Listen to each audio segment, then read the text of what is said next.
Salut à toutes et à tous les amis, on se retrouve pour la review de WWE SummerSlam 2026. Donc sur la première nuit, Liv Morgan contre Io Sky, le premier match pour le WWE Women's World Championship. Donc le point positif, c'est que c'était un très bon match pour ouvrir SummerSlam. Liv Morgan et Io Sky ont parfaitement montré pourquoi elles font partie des meilleures catcheuses de la WWE actuellement. Io apporte son style spectaculaire avec ses prises aériennes, sa vitesse et son intensité. Elle donne l'impression qu'à chaque instant, elle peut reprendre le titre. À son côté, Liv raconte bien son personnage, championne qui survit, qui trouve toujours une solution, qui refuse de perdre. Le match est aussi intéressant grâce aux interventions de Roxanne Perez et Raquel Rodriguez. Leur présence crée une vraie tension autour de Liv. On sent que son règne devient de plus en plus compliqué à gérer et que ces alliances pourraient finir par exploser. Le plus important est que Liv gagne sans avoir besoin d'une intervention décisive. Elle prouve qu'elle peut battre une adversaire comme Io Sky dans un grand événement. Là, je suis complètement d'accord avec vous. Le point négatif, c'est que le résultat peut frustrer certains fans car Io Sky semblait être le choix parfait pour devenir championne. Elle avait beaucoup de momentum et une victoire à SummerSlam aurait pu relancer complètement la division féminine. Le scénario autour des aides de livres commencent aussi à devenir prévisibles. La WWE devra trouver une nouvelle direction pour éviter que son règne repose uniquement sur les distractions. Cette victoire ouvre beaucoup de possibilités pour la suite. Roxanne Perez pourrait finir par trahir Liv si elle estime qu'elle mérite le titre à sa place. Raquel Rodriguez peut aussi devenir une menace si elle décide de prendre ses distances. Elle peut également préparer le retour d'une grande star comme Stephanie Vaquer ou Becky Lynch pour venir chercher Liv. Mon avis, c'est que c'est un très bon opener. Personnellement, j'aurais pu voir Rio gagner, mais garder Liv championne reste un choix logique. Son règne continue d'avoir des histoires possibles et la tension autour d'elle augmente, donc Liv sera renforcée, tandis qu'Io reste crédible malgré la défaite. Pour la note du match, je mettrais un bon 4,25 sur 5, donc c'est quand même une bonne note que la WWE fasse ça maintenant ainsi. Donc je suis quand même assez heureux qu'il fasse une aussi bonne note et qu'il lance ce SummerSlam sur ce très très bon match. Donc c'était la meilleure chose à faire. Donc c'est mon point de vue. C'est mon point de vue. Donc voici Liv Morgan avec son titre de championne du monde poids lourd féminine, qui est un truc quand même assez intéressant que la WWE démontre que Liv Morgan peut survivre à Io Sky. On a un partout d'ailleurs après le Night of Champions où Io Sky avait survécu. Malheureusement, elle a choisi tout de suite Liv Morgan et s'est fait un petit peu lessivé dans la rivalité. Enfin bref, c'est à voir par la suite ce qu'ils vont faire. Passons donc au second match de la soirée, LA Knight, Solo Sikoa Royskis contre la Bloodline, Jimmy Uso, Jacob Fatu et Jey Uso. Donc le point positif, c'est un bon match par équipe avec beaucoup d'énergie, un rythme adapté à SummerSlam. La LA Knight était clairement l'une des grandes attractions de cette rencontre. Après plusieurs mois, il cherchait une vraie victoire importante dans un grand événement. Cette victoire lui donne enfin un momentum, marque quand le public reste derrière lui et la WWE montre qu'il peut encore être un joueur important dans les histoires principales. Donc Royskis profite aussi parfaitement de cette opportunité. Son affrontement avec Jacob Fatu permet de montrer deux styles opposés, la puissance brute de façon contre l'envie de prouver sa valeur de Kiss. Solo Sikoa est également intéressant dans ce match. Son histoire avec celui d'évoluer, le fait qu'il attaque Jimmy Uso montre qu'il n'est plus simplement dans l'ombre, il cherche à construire sa propre identité. La fin avec Ellen Knight qui profite de la pour placer son billet fonctionne bien, c'est une victoire importante pour lui. Le prince reste la défaite de Jacob Fatu. L'a présenté comme une véritable force dominante depuis son arrivée. Le voir perdre dans un gros événement peut légèrement diminuer son aura, surtout si l'objectif est de l'en faire une future grande menace. Le match aurait pu peut-être gagner à protéger davantage Fatu, par exemple, en lui faisant subir. Le sauver serait vraiment battu. Le point neutre de comportement d'Ellen Knight après le match est intéressant. Malgré la victoire, il semble hésiter à célébrer avec Solo Sikoa. Cela peut annoncer une future séparation entre les deux hommes ou une nouvelle trahison dans cette histoire de Bloodline. À mon avis, un match efficace qui sert plusieurs histoires en même temps. Ellen Knight obtient un grand moment. Solo avance dans son personnage et Royskis gagne en crédibilité, mais devrait dû faire attention à la protection de Jacob Fatu. Note 4-5. C'est vrai que la protection de Jacob Fatu laisse à désirer que la WWE aurait peut-être pu dû faire plus attention à ça. Mais est-ce que c'était la bonne solution, la bonne idée? Je ne sais pas. Ce que la WWE va faire ensuite, il faudra voir. Mais c'est intéressant en fait de voir une bataille avec les Jacob Fatu aussi mis en difficulté. Mais en tout cas, c'est une belle victoire pour l'équipe de Royskis Elena et Solo Sikoa. Elena qui se méfie de Solo Sikoa, on peut le comprendre, qui se méfie des anciens rounds de la Bloodline. Et ce qui se passe ces derniers temps, ça peut être un point vraiment intéressant. Enfin bref, on va passer donc au prochain match, Gunther contre Nick Aldis sur match simple. Donc la note c'est 4,25. Positif, c'est un excellent match de catch entre deux catcheurs qui misent davantage sur la technique, la puissance et le sérieux. Nick Aldis montre qu'il n'est pas seulement un général manager, il rappelle qu'il possède une vraie expérience sur le ring et qu'il peut rivaliser avec une superstar comme Gunther. La partie autour des prises de soumission est particulièrement réussie. Aldis arrive presque à faire abandonner Gunther avec son cloverleaf, ce qui donne au match une vraie sensation de danger, mais Gunther reste Gunther et il montre pourquoi il est considéré comme l'un des catcheurs les plus crédibles de WWE actuellement. Il résiste, revient dans le match et termine avec son slipper pour obtenir la victoire. La victoire par abandon est aussi un bon choix car elle protège Aldis, il ne perd pas un simple tombé, il perd face à la domination technique de Gunther. Le point négatif, le résultat était assez prévisible. Dès l'annonce du match, beaucoup de fans imaginaient Gunther gagner. Il manquait donc peut-être un peu de suspense concernant le vainqueur. Le point net, c'est que même dans la défaite, Nick Aldis ressort grandi le moment après le match avec l'ovation du public, montre qu'elle veut continuer à le présenter comme quelqu'un de respecté. Gunther, lui, continue son ascension et reste une menace crédible pour n'importe quel championnat. À mon avis, un très bon match de catch technique, pas forcément le plus spectaculaire de SummerSlam, mais un affrontement sérieux avec une vraie logique. Gunther gagne en crédibilité et Aldis prouve qu'il peut encore être un grand nom sur le ring. La note 4,25 sur 5, c'est vraiment la note qu'il fallait donner dans ce type de match-là. Donc maintenant, on va voir comment la WWE va construire ce type de scénario-là par la suite. Est-ce qu'on va avoir un Nick Aldis vraiment mis en avant? Est-ce qu'on va avoir un Gunther mis en difficulté? Ça, on ne peut pas le savoir. Euh, mais en tout cas, c'est une énorme victoire pour Gunther. Franchement, je m'y attendais pas personnellement. Une telle victoire du ring général. Est-ce que la WWE va construire Gunther par la suite? C'est sans doute ce que la WWE va faire. On va bien voir ensuite ce qu'ils vont faire avec Gunther. Est-ce qu'il y aura un Nick Aldis vraiment mis de côté et reprendre son passé général manager? On verra bien en tout cas ce qui va se passer. Passons donc au prochain match. C'était donc Fatal Influence, Jessie Jane, les championnes par équipe contre Nikki Bella et Bella, les Bella Twins et Paige dans un six-woman tag team match. Un match qui a parfaitement joué son rôle, opposé une ancienne génération de stars féminines à la nouvelle génération. Le retour de Nikki Bella, Bella et Paige apportent forcément une grosse réaction du public et elles représentent une époque importante de la division féminine et leur présence donne un côté nostalgique à SummerSlam, mais le point intéressant est que la ne veut pas gagner les gens simplement pour faire plaisir aux fans. Fatal Influence obtient une vraie victoire qui peut compter pour leur avenir. Jessie Jane ressort particulièrement renforcée, réussir à battre Page dans un grand événement lui donne une crédibilité supplémentaire et montre qu'elle veut construire autour d'elle. La fin avec le Rolling Elbow montre aussi que Fatal Influence n'a pas volé sa victoire et j'en suis profité du bon moment. Le point négatif, la défaite des Bella Twins et de Page peut décevoir une partie du public qui attendait un moment de célébration très certainement. Le match aurait aussi pu donner un peu plus de temps aux anciennes stars pour montrer davantage leur expérience. Le point de note, c'est l'attaque après le match qui change complètement la direction de l'histoire. Nikki et Brie qui se retente contre Page crée une nouvelle rivalité et évite que leur retour soit simplement un moment nostalgique. Cela peut permettre à Page de revenir dans un rôle plus personnel avec une histoire de trahison. À mon avis, un bon choix de résultat. Fatal Influence gagne en importance et elle prépare une suite intéressante avec la trahison d'Ebella. Pour la note du match, c'est 4 sur 5, mais c'est un bon 4 sur 5 parce que franchement, j'ai apprécié comment ils ont amené ça et comment ils ont fait ça, quoi. C'était assez intéressant. C'était même la meilleure chose à faire, je pense, mais ils vont continuer à le faire dans les prochaines semaines. Il faudra être là pour le savoir, mais moi j'aime beaucoup l'idée de comment ils nous ont amené ça, quoi. C'est-à-dire qu'on a vraiment cru à un moment donné que les Bella allaient gagner. Enfin, personnellement, j'avais prédit des Bella Twins. Finalement, c'est l'équipe de Jessie Jane qui a gagné. Et très très grosse victoire pour elle. Et franchement, je m'y attendais pas du tout. Je m'attendais plus à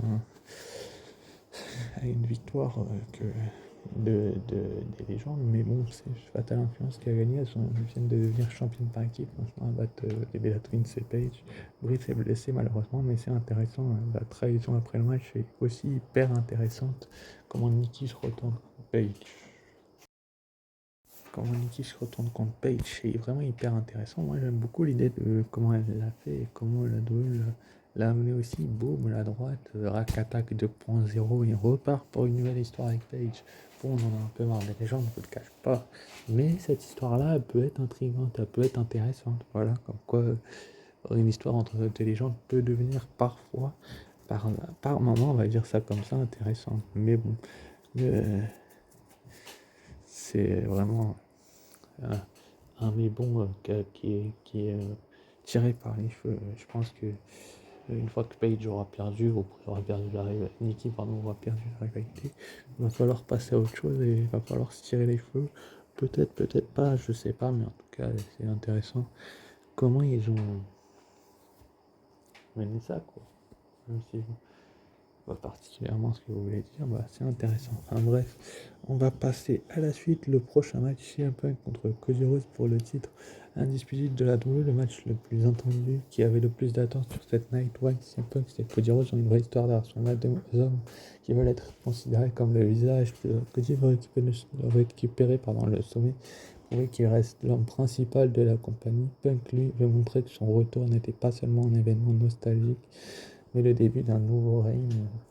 Le match raconte parfaitement cette opposition. Cody résiste à plusieurs reprises, notamment avec ses Crossroads, tandis que Punk montre son expérience avec l'Anaconda Vice et le GTS. La fin avec Randy Orton est un énorme moment. Son retour par la foule et son RKO sur Cody crée immédiatement une nouvelle rivalité.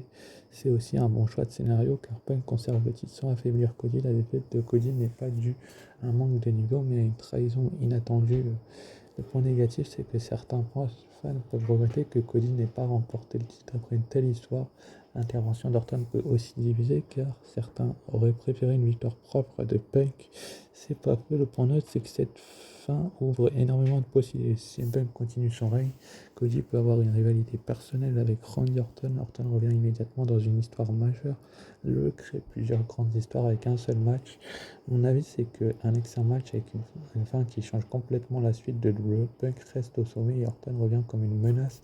La note, c'est du 5 sur 5 et c'est vraiment la meilleure chose que WWE ait pu faire dans cette première nuit. Bah, c'est de faire un tel match entre CM Punk et Cody Rhodes. Et franchement, le RKO inattendu qui sort de nulle part et alors que Cody venait de porter de grosses Rhodes, était à deux doigts de récupérer le titre, c'était le meilleur moyen de faire revenir The Viper et je pense que c'est aussi une très très bonne solution que la WWE fait ça.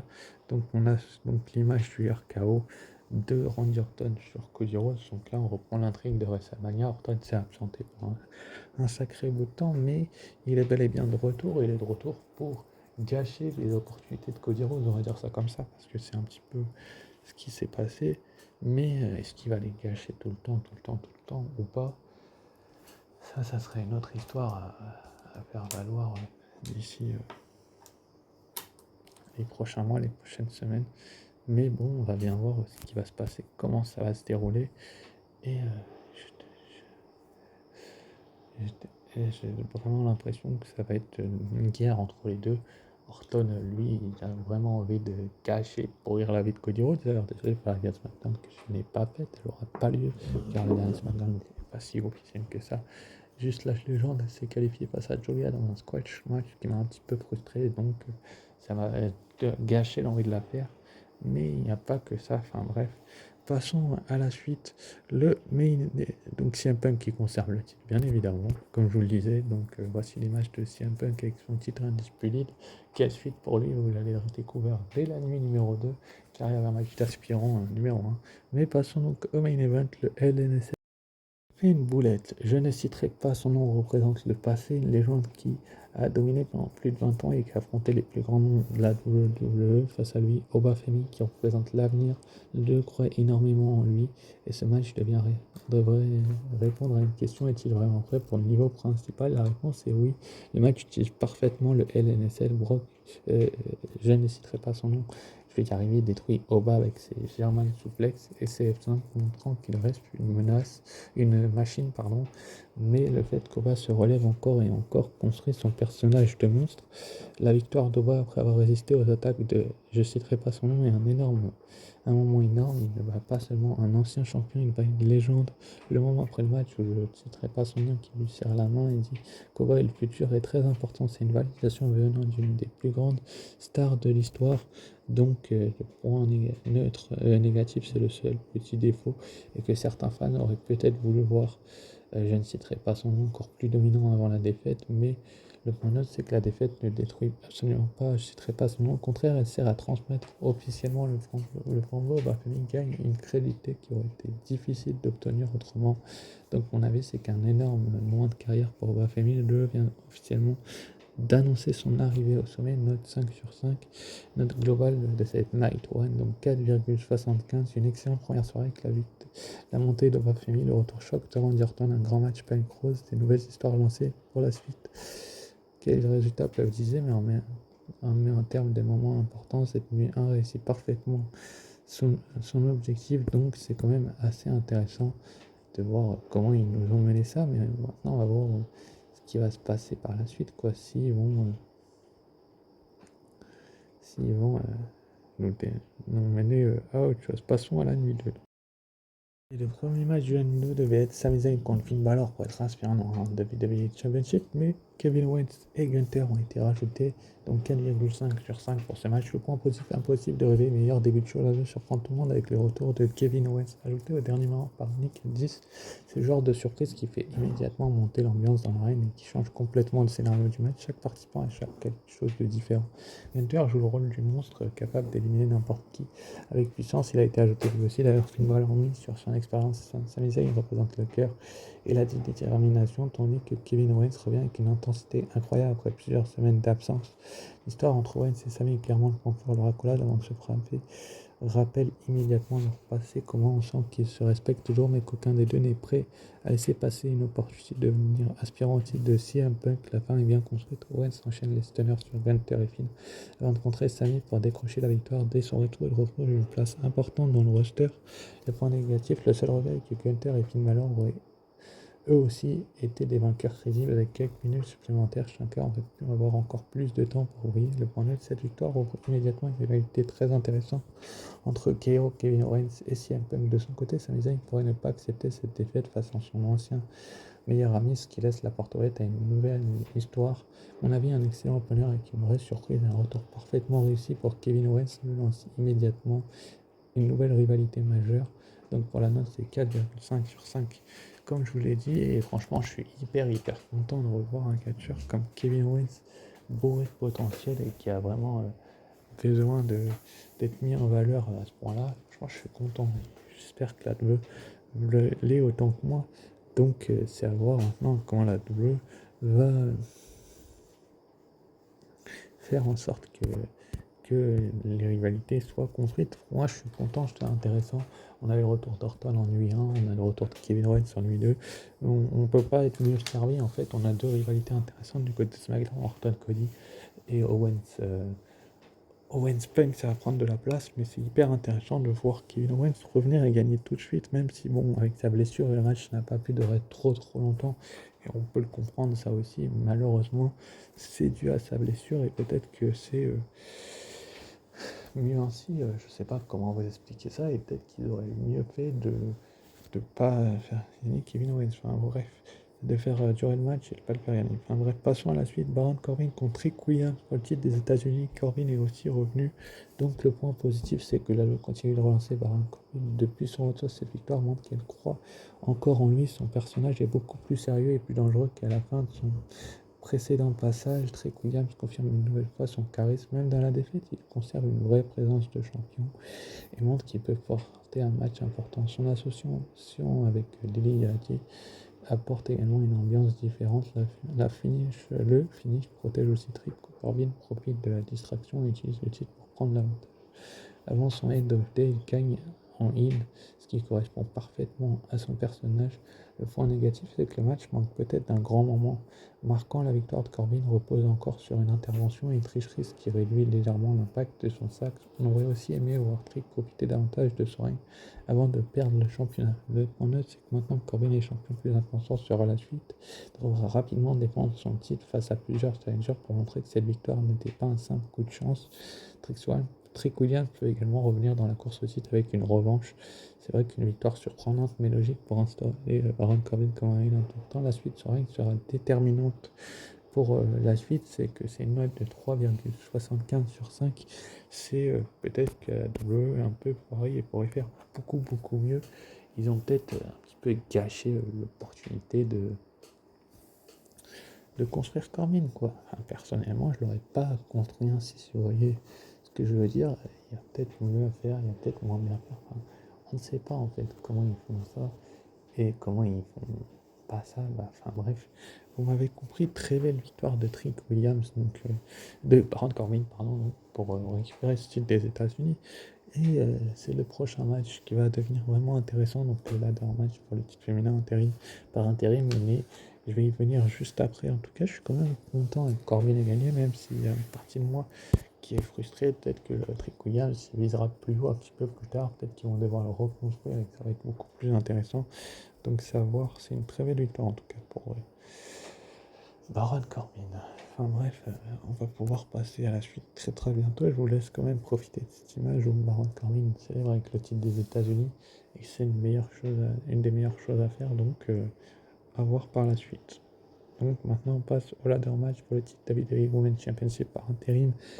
Tiffany Stratton contre Jade Cargill, contre Charlotte Flair, contre Chelsea Green, contre Lashley Legend. Comme souvent avec les ladder match, le spectacle était au rendez-vous. Les échelles ont été utilisées de plusieurs façons et chaque participante a eu son moment pour briller.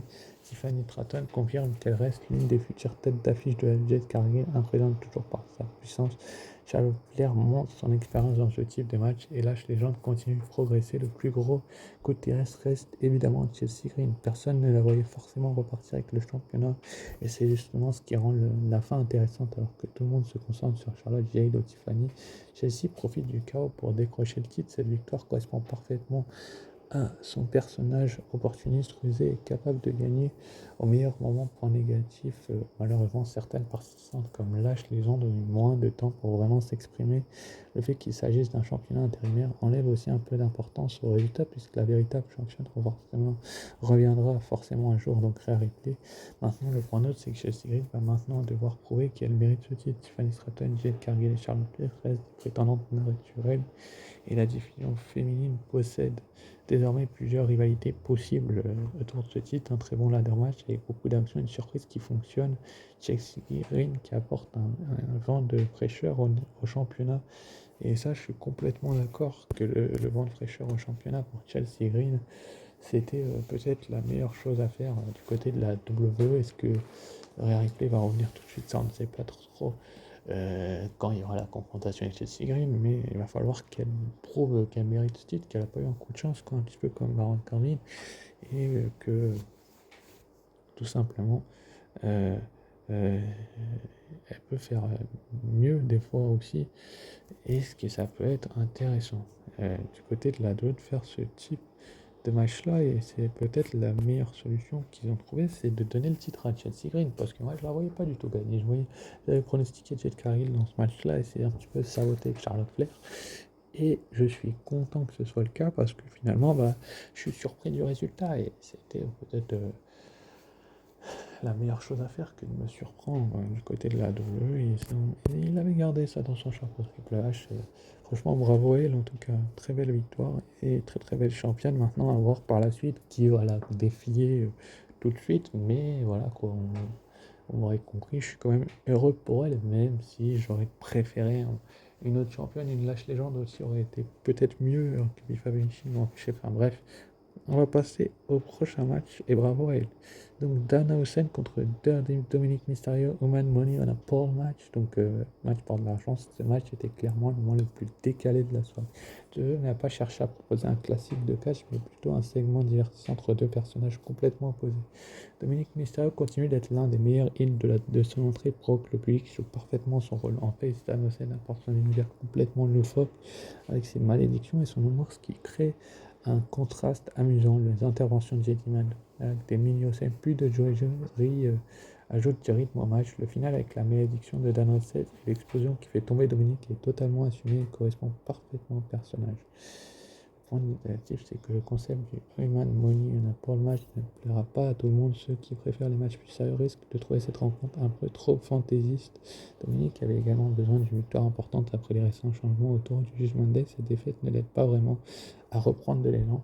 Le point neutre, c'est que Dan Hossein repart avec les 100 000 $, mais surtout avec une belle exposition devant le public. Quand Dominique cette défaite peut simplement servir à renforcer encore davantage son côté frustré et arrogant dans les prochaines semaines. À mon avis, un match fait avant tout pour divertir. Ce n'est pas le plus grand affrontement de SummerSlam, mais le rythme en la ligne, il remplit parfaitement son rôle de respiration entre deux gros matchs. La note 3,5 sur 10, franchement, c'était vraiment une belle chose à faire que de faire gagner un catcheur comme Danhausen. Même s'il n'y en a pas beaucoup qui l'aiment, il faut avouer que dans le ring, des fois, il est comme il est impressionnant et que des fois, la WWE peut beaucoup mieux faire. Et la preuve en est qu'ils l'ont réussi. Enfin, passons au prochain match, Chad Gable contre Penta pour le Daily Intercontinental Championship, donc 4,5 sur 5 par l'année du match. Le point positif pour beaucoup, c'est l'un des meilleurs matchs techniques du week-end. Le contraste entre le style spectaculaire de Penta et la lutte extrêmement propre de Chad Gable fonctionne à merveille. Les deux hommes racontent une excellente histoire. Penta cherche constamment à accélérer le rythme, tandis que Gable ralentit le match avec son travail au sol et ses soumissions. Chaque nearfall donne vraiment l'impression que le titre peut changer de main. La victoire de Chad Gable est particulièrement émouvante après plusieurs années où il est passé tout près de grands succès. Il décroche enfin un championnat majeur en solo. Le moment avec sa famille après le match apporte une vraie émotion et montre que cette victoire représente énormément pour lui. Le point négatif, c'est que le règne de Penta aurait peut-être mérité de durer un peu plus longtemps. Son travail en tant que champion était solide et certains fans auraient aimé le voir conserver encore quelques mois. Le point neutre, c'est que cette défaite ne fait pas perdre de crédibilité à Penta. Il reste un adversaire très dangereux et peut facilement revenir dans la course au titre. De son côté, Chad Gable devra maintenant réussir ses premières défenses pour confirmer que ce sac n'est pas simplement un grand moment émotionnel. C'est vrai, et mon avis, c'est que c'est une super rencontre qui mélange parfaitement technique, émotion et storytelling. Chad Gable obtient enfin la récompense qu'il mérite, donc la note 4,5 sur 5 est parfaite, et c'est peut-être même mieux ainsi que la WWE nous prouve que Chad Gable tout simplement mérite euh, euh, une telle victoire, quoi, si vous voyez ce que je veux dire. Il en avait vraiment besoin, quoi, et voilà, quoi. C'est vraiment qu'il en avait besoin et qu'il pouvait faire en sorte